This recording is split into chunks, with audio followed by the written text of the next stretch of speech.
Wall Street Memes Casino, I'm fine. and Sportsbook. This is Joe Pugh for IFLTV. We are here in Birmingham. In the Birmingham. The Birmingham. We're here in... Say the. Didn't you? No. Oh, I thought you did. We're here in the Birmingham. Both me and you are... Your Birmingham accent.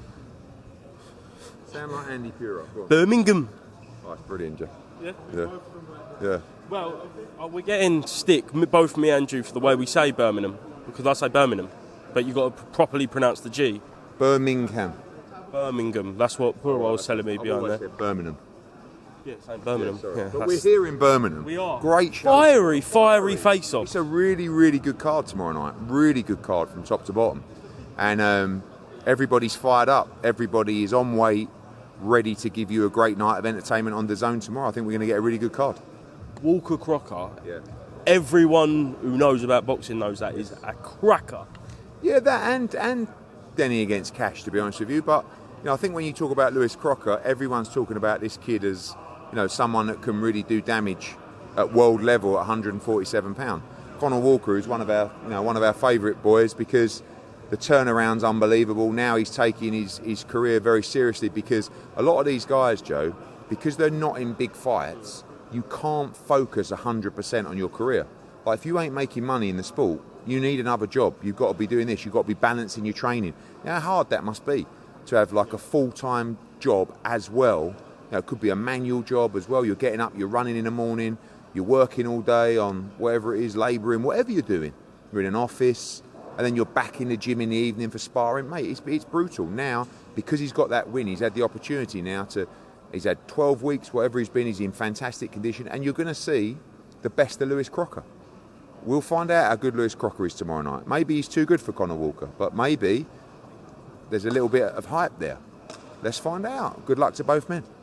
Speaking to Sam Jones, big props to Cameron Vong for staying on the show and not just taking any fight. Jeff Fury, the upsetter. Yeah, and I love the head-to-head with those two boys. Cam's like, a very excitable young man, and he's saying, you're too old, you're going to be punching air tomorrow night. And Jeff Fury went, mate, I will show you how old I am. And he said, I will get you. 10 rounds I've got to get you. Don't think I ain't going to get you. Oh, you'll be punching thin air. I may be, but not forever. And, against Jeff Fury, we saw it when he stopped Callum French, one of our other prospects. He's going to bring it for 10 rounds. And I'll be honest with you, it's a perfect fight for Cameron Vong as well. So, looking forward to that. I think Emma Dolan against Shannon Ryan, brilliant fight. I think that's a really, really competitive fight for the British and Commonwealth titles. Hamza Uddin's in a tough fight in only his second fight. Kane Baker against Aqib Fiaz, cannot wait for that. Kane's last fight. Ibrahim Suleiman, Muhammad Ali, Manuel Diaz, really, really good show. I want to ask you what was said in the final face-off. It was a big old shove, wasn't it? Yeah.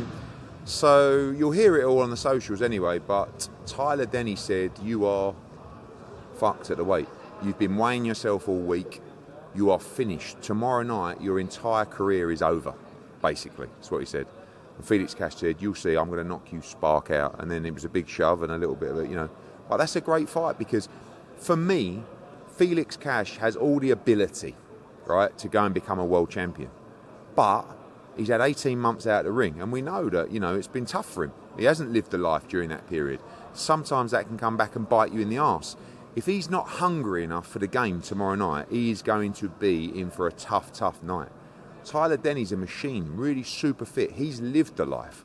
Once he gets going in the fight, he's going to be putting you under pressure. I think Felix will dominate the early stages of this fight. But if he doesn't get him out of there, it's going to come on top. And the atmosphere is going to be red hot in there. Really good fight for the European middleweight title. Tune in tomorrow night, live on DAZN. Ryan Garcia, what has happened? A year out, was you expecting that? And I think main talking point is the decision being overturned to a no contest. Yeah, I mean, there's three things, isn't there? Decision overturned to a no contest, which is absolutely bang on. I mean, it can't be anything else. Do you think we see that enough? No, but, it's quite unusual for a fighter to test positive just before the fight and you get the results back after. Normally a fighter would test positive in camp and the fight wouldn't even take place. So I have seen that. There was another fight where the New York State Athletic commission overturn the decision to a no contest. They do that quite a lot, and I think if you think about it logically, it is right.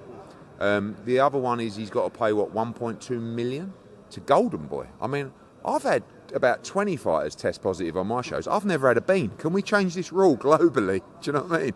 I'm not sure why Golden Boy should get the money. That should be going to Devin Haney. Yeah. He's the guy who had to go 12 rounds with a guy with performance-enhancing drugs in his system and took a beating at times and could have been much worse physically, you know. So, yeah, that was a weird one. And then the other one is the 12-month suspension. And, you know, I don't know anything about the situation. I'm presuming they just went in there with their hands up and said, look, sorry, we tested positive. Can we do a deal? Yeah. And actually, sometimes if you're not adamant that you want to prove your innocence, the ban can be more favourable. It's a bit weird, really. And like, I look at, there's a lot of people ask me about the Conor Benn situation off the back of this. And part of this makes you feel like Conor should have played it differently. But the problem is, Conor was never prepared to accept guilt. Pride. Not pride, belief. Yeah. He said, I'm not going in there and doing a deal. I've not done anything wrong. So he's wanted to fight the case and the system, where sometimes you're better off playing a game. So Ryan Garcia's not really protested his innocence in a hearing or a case. The lawyer's gone in smart, probably, and just done a deal. Like, let's get it done, serve your ban, get you back in the ring, kind of thing.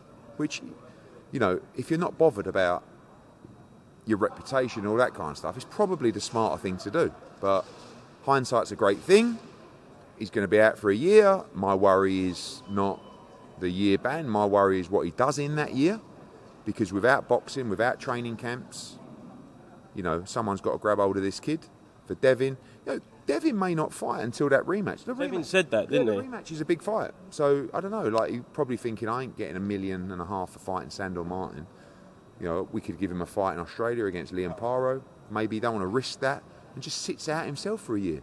Now, I think this whole process has probably taken a little bit of love away from the sport for Devin, you know, to the point where I don't want Devin to lose that, because Devin's always been about greatness, chasing belts, unification, legacy. And I think part of him's probably looking at it and going, do you know what, fuck this sport.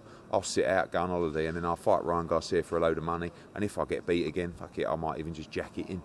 But I don't want you mustn't go that way. You've got to be in it for the love of the sport. But he's had a very bad thing happen to him, really. Did you watch Tyson Fury's interview on Furiosity? No, but everyone's told me what he said. What did you make of the fact that he believed Alexander Usyk only won 3 rounds of the fight? Yeah, I think that, you know, firstly, it's very unusual for a fighter to have lost a close decision and not believe they've won the fight or say they've won the fight. I was there. I had it very close. I had Usyk winning by a point, maybe 2 points. But it, you know, when it's that close, it can go either way. The reality is that most people, I don't think anyone can argue this, thought Usyk won. But some people thought Fury won, including himself.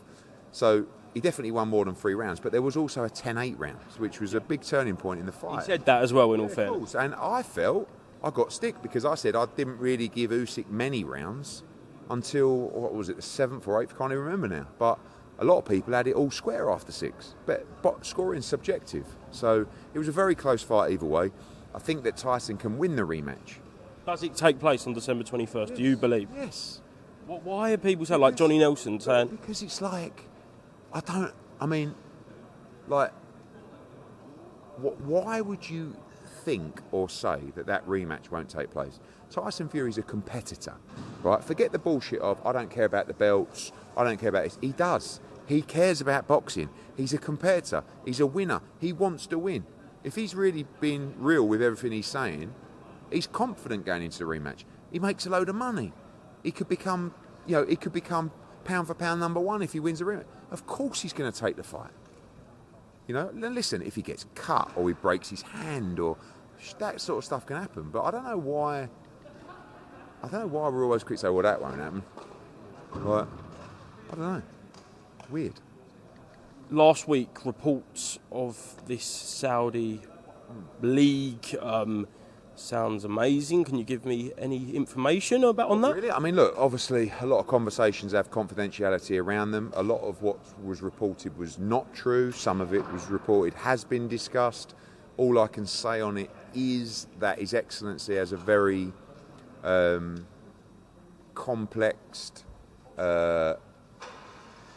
exciting opinion of how boxing should play out. Some of that, well, all of it's achievable because, you know, money solves a lot of things. But the strategy's got to be right. If there's a way to bring the sport together, make great fights, give opportunities for fighters, obviously opportunities for me as a promoter and us as a business, we're definitely open to listen. He's brought people together who are open to having those discussions. Long way to go, but we'll see what happens. Last one, you was right, draw England. What happened? Look, let's just look at it like this. We didn't play well last night. We are one game left in the group. We're basically through, right? We're top of the group. Through not playing very well.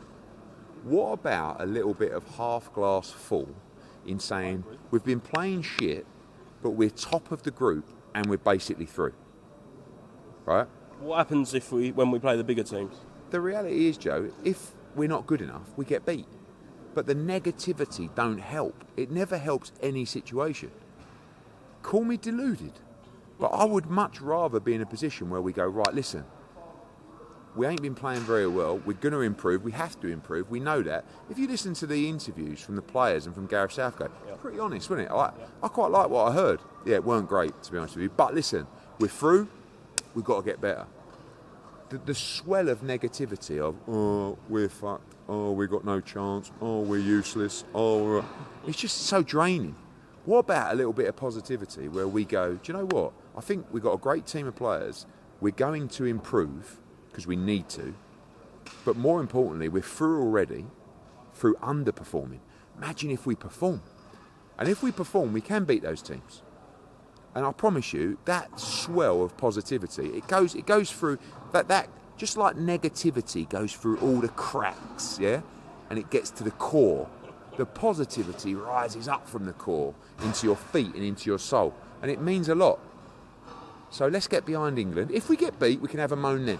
Yeah. Right? And we will. I'll moan as well. But until then, until we're out, or until we haven't got a chance, let's just get behind the lads. Come on, we're a fucking great country. You know, so we're in a shit a little bit at the moment. I don't like what I'm seeing around the country at times, but we are Britain. We are a great country. We're a country and a nation of fighters, of opportunity. And we've got 3 lions on our chest.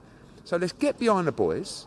And until we're out, or until we don't have another breath in our body, positivity, support, emotion for our great nation.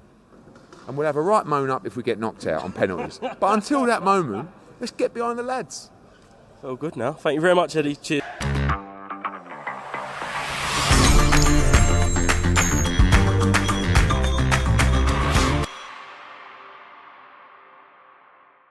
Wall Street Memes Casino I'm fine. and Sportsbook.